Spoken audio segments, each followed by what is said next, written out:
right, so today we will be talking about Presence, a movie that has a lot of the marketing behind it going towards just the fact that this is one of the first movies to be shot from the ghost perspective, or from the entity, whatever you want to call it. I'm gonna just probably refer to it as a ghost this entire time, just for the sake of keeping it streamlined.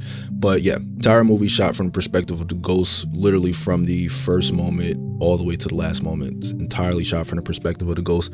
And I'll be honest with you, going into it, I thought this was going to be very similar to In a Violent Nature, and actually looking at the Rotten Tomatoes score, where I think it has 88% reviewer score and then 52% audience, which just means the critics loved it and the audience is kind of whatever about it. They're a little indifferent. I figured this was probably going to be very similar to In a Violent Nature, which, for those that don't know how that movie is, it's shot from the perspective of a slasher type character, like an antagonist. So I thought it was going to be very similar to that. And to my surprise, it's somewhat similar. Obviously, the camera work here, because it's shooting from the perspective of a ghost, allows for a little bit more creativity, which it definitely explored a little bit.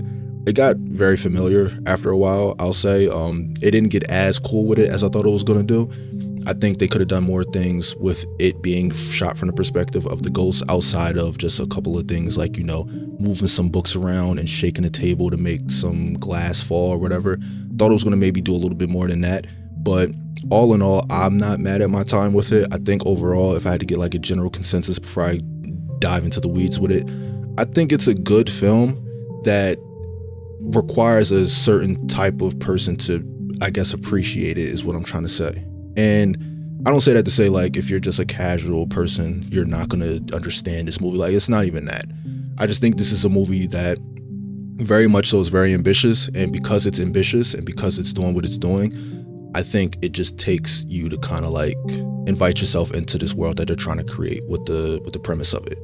Now, first things first, a big thing for me when it came to a movie like this is that I was very interested to see how the story was going to go along with the perspective shot from the ghost. And basically, the ghost, even though it's shot from the perspective of the ghost, it just seemed like, outside of, like I said, those few moments where, they're moving some books, shaking some tables, it just came across like it just was made to just shoot in a cool way. And I'm not mad at it. As opposed to In a Violent Nature, where, like I said, shot from the slasher's perspective, where they didn't do it for the sake of just cool shots. It was kind of just really trying to put you in the realm of what a slasher looks like when they're going around slashing. Push the goddamn button! Push the goddamn button! You heard what she said. And even with that being said, I still enjoyed it. I saw some people saying that, they felt seasick, they felt nauseous when they were watching it. And I guess I can understand that. I will say you get used to it fairly quickly. Like I said, they didn't get too wacky with it, honestly. But even still, I thought it was interesting. It definitely kept me engaged in the movie a lot more than like if it was just shot normally. I feel like, especially considering that the plot itself wasn't nothing like, it was very run-of-the-mill normal. And even like the big revelation, the big thing at the end also, I feel like it seemed very apparent. Now, for those that need a refresher or just a breakdown of how the plot worked, let me try to explain it as best as I can. Basically, this normal suburban family moves into this new suburban home, and there's this ghost there. And initially, only Chloe, who plays the daughter, started to notice that there seemed to be something weird going on. And over time, she kind of tried to communicate and tell her family that it's like something weird going on. She has a brother named Tyler, her mom named Rebecca, and then her father named Chris. But I'll just refer to them as mom, dad, and brother. And then her is sister, just to kind of just make it easy for people to follow, because these are only 4 characters that really matter to the story. There's another one that I'll add later on, but he's just like, he's definitely a wild card. But either way, she's noticing weird things going on with the house. She tries to tell her family. Her family doesn't really think too much of it, until there is a moment that happens where I guess it's revealed that Tyler did something very shady with another chick, and the entity seemed to get mad at that. So the entity went to Tyler's bedroom and basically caused like an earthquake type of thing to happen, which is, kind of standard when it comes to these type of movies, where these forces of nature, where they like, shake the room or they shake a kitchen, it's standard stuff. Nothing, like I said, nothing too crazy.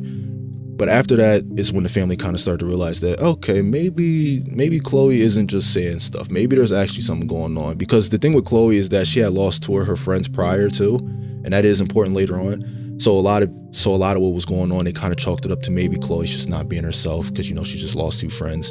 Maybe she's just being eccentric. Come to find out, there actually is something going on with the house. They invite somebody over that's a medium.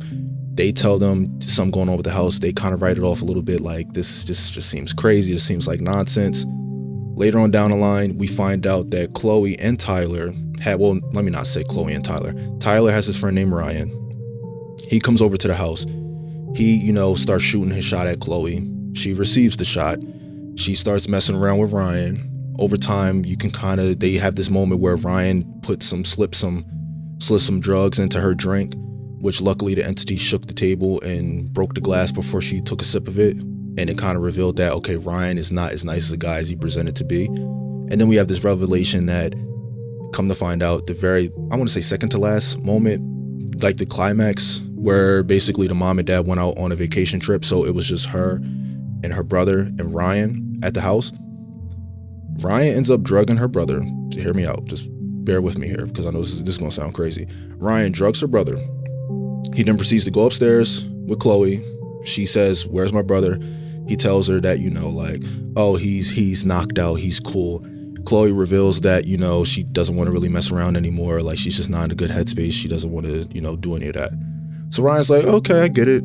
And like I said, at this point, we already know Ryan's a slime ball. So he does this thing where it's like, well, maybe take a sip. Now, because he had the drinks in his hand, I guess the entity wasn't powerful enough yet to like knock it out of his hand. So she still ended up drinking the drink. She started falling asleep as well because he gave her the same thing that he gave Tyler to cause Tyler to knock out.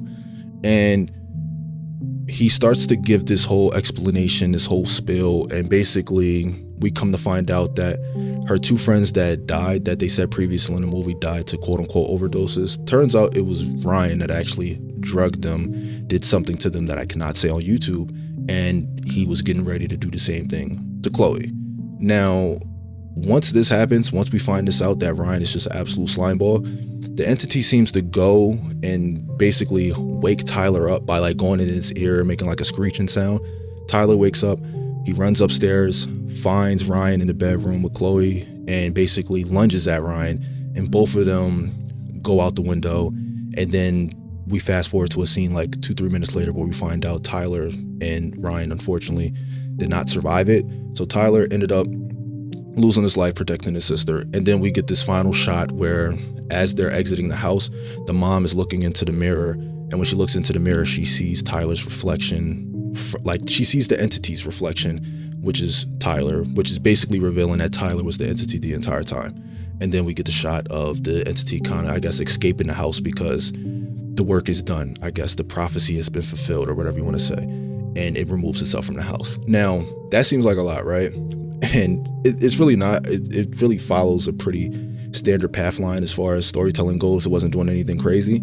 And I will say this, the one thing, or the 2 things that really bugged me was Ryan's character, played by Wes. He was such like, you know how sometimes in movies it feels like a character does not recognize what type of movie that they're in, so they're just doing way too much. That seemed to be Ryan throughout the movie. And even before we found out that Ryan was a slimeball, it seemed like his character was just being really bizarre and just wasn't understanding what type of movie he was in. It seemed like he kind of was playing itself like he was in like a fun, bad movie, but he didn't realize that this movie is kind of like supposed to be somewhat serious in tone and not just a movie that's kind of like, you know, making fun of itself a little bit or just having fun with it. It seemed like he felt like he was in one of those movies, and it came across that way clearly. I'm not saying he's a bad actor. I don't know. He could be great in other things, but in this movie, he just wasn't really doing nothing for me that really like helped me. Like he seemed very bad in this movie in particular. I could not get with his character at all, even before I found out when he was a slimeball. Like, it wasn't just one of those things where it's like his character was a piece of shit, so I hated him. His acting wasn't great, so I just really didn't care for that. Also, Chris's character, the father, played by Chris Sullivan, I just connected the dots that his name is Chris and he plays a character called Chris. That's funny. His relationship with Tyler, the son, felt very stepdad energy like, and it's funny because that's his biological father, but throughout the movie, it felt very weird. Also, Tyler's character, the son, the strangest thing happened with him where it felt like he got better at acting as the movie went on. Like in the beginning, he seemed like just blurring out cuss words just for the sake of it, which I guess he's supposed to act like a teen jock guy, whatever. But he just seemed like pretty rough in the beginning. Like, I was like, whoa, this guy's not the greatest. But then over time, he got better. Chloe, played by Callina Liang, I hope I'm pronouncing that right, she did good the entire time. She probably was my standout from this. Lucy Liu, she didn't really do much in the movie, considering that she is probably the main draw from an actor perspective for this film. She didn't do much throughout the movie, but when she did show up, obviously she delivered. But Chloe, played by Callina Liang, she by far is probably like the biggest standout for me. Also, Julia Fox randomly popped up in like the first few minutes of this movie, which was crazy because I don't think I've seen her in anything since Uncut Gems. So that was just, that was a pleasant surprise where I was just like, oh wait, that's Julia Fox, that's crazy. Now, here's the thing, like I said, the revelation that Tyler was the entity, that's what kind of made me be like, you know what, I like this movie. So throughout the movie, right, throughout the midway part, they have this medium come in once, like, the entity kind of shook up Tyler's room after, I guess, it saw that Tyler did a bad thing with a girl. He shook up the room. When the entity came in, they gave me 2 clues, really 3 clues, that kind of confirmed towards the end of the movie that this was Tyler. The first clue was they made it a point to say that these ghosts, their concept of time is different from ours, meaning that they could be in the past and present at the same time, and they can really not know the difference, meaning that an entity can exist that is still currently alive. They just don't realize that yet. And then there was a second thing where it was like the entity is trying to figure out what it is, when it is, and it just doesn't know that yet. So that gave us 2 clues that, number one, we don't know what the entity is, it doesn't know what it is, and it could be from the past, present, or future. That was the first clue. The second clue was when they left the house and the medium came back, I think like the day or 2 after, and she said something along the lines of like a window was open and the entity, she just realized, is a representation of something bad that hasn't happened yet. And this was before the whole situation with Tyler and Ryan, which basically, once we found out that Tyler and Ryan, what happened to them, he jumped out the window and, took both of them out. And then we get that revelation with the mirror where we see Tyler through the mirror. That kind of just confirmed that, oh, so the entity the entire time was Tyler. It just didn't realize it yet. And it wasn't until that thing happened bad that the medium said was going to happen, where it finally realized that it was Tyler this entire time, which I liked it. I thought that was a dope revelation. I thought it was interesting. And overall, outside of like the camera work, I thought this movie was decent, outside of just some good performances, some bad performances, some performances where it's just very bizarre. Like I said, Callina Liang being a standout, all of it kind of just centered around just being average. Even the camera work, as interesting as it was in the beginning, it got familiar. Like I said, they never got too crazy with it. As far as like using the ghost as the perspective, it felt like a tool that they could have done a lot more with that they didn't. So that also kind of left a lot more to be desired. But overall, I'm not mad at my experience with this movie. It just felt like something that could have been so much more. So overall, if I'm giving it a grade rating, I am probably going to go with a solid, let's give it like a B-. Yeah, I'll give it like a B-. I can see why people are so split on it. I think the tension, I think it did work, albeit some people might not believe that. But yeah, I think the tension worked. Thought the acting was good in some spots, bad in some spots, but that's, it kind of mellowed out to being average. I thought the plot itself wasn't too crazy, but I do like the revelation of it being Tyler. I think it kind of made sense for what the story was. Overall, I kind of just wished maybe that they would have just took more advantage of a movie being shot from the perspective of a ghost. But overall, I'm not mad at what they did with it. I just wish they would have done more with it. So that is going to do it for the video. If you guys enjoy it, give it a like, subscribe, all that other good stuff. You know what to do. And until my next one, I will see you guys when I see you guys. Peace and love. Remember to eat your veggies.